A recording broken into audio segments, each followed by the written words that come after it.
il y a une activité à un moment donné dans la question du jour qui nous propose d'aller lire sur notre arbre toutes les feuilles que nous avons accrochées. Donc il y a dans la classe un arbre que j'ai dessiné, que nous n'avons pas en début d'année, ça s'appelle l'arbre de nos réussites. On colle soit des petites feuilles, soit des grandes feuilles. Les petites feuilles, c'est pour les réussites personnelles, individuelles. Les grandes, c'est pour les réussites collectives. Donc l'enfant, spontanément, le matin, arrive en disant ça y est, je sais faire du vélo tout seul, sans petit trou. Je suis super fière. Donc j'ai envie de le dire à toute la classe, je suis tellement content.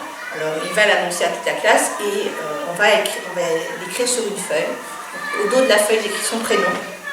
Et dessus, j'écris ce qu'il me dicte, et j'arrive à faire du vélo sans petit trou, et il va la coller sur l'arbre de la classe. Ce qui fait qu'après, on ne voit plus son prénom. Mais au moins, il sait que c'est la sienne.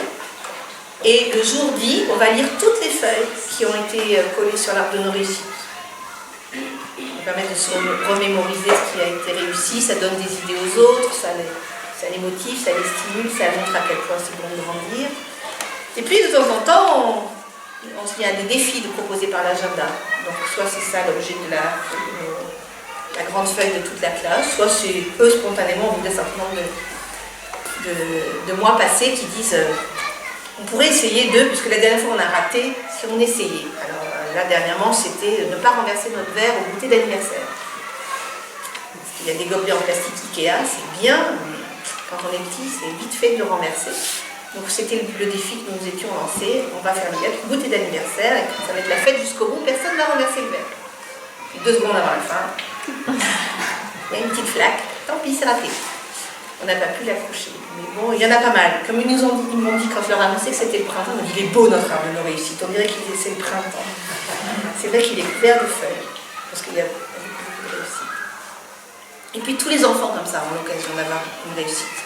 Il y en a, c'est pour point de vue physique, il y en a c'est parce que ça y est, il peut enfin arriver à écrire son prénom tout seul, sans modèle, un autre c'est parce que ça y est, il s'habille tout seul, enfin, tous les prétextes, ils sont tous valorisés à un moment donné ou à un autre.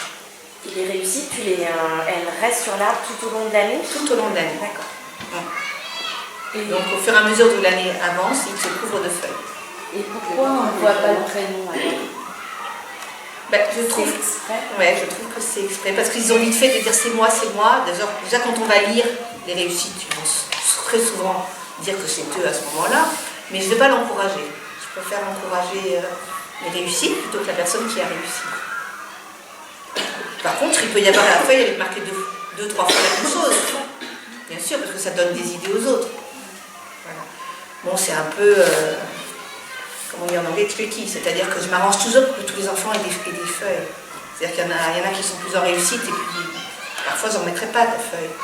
Je ne vais pas forcément la citer. Par contre, celui qui est à la traîne et puis qui une fois a réussi quelque chose, je vais lui proposer. Bon, mais ça, ils le savent, hein, c'est un petit peu l'injustice du système. Ils le vivent bien.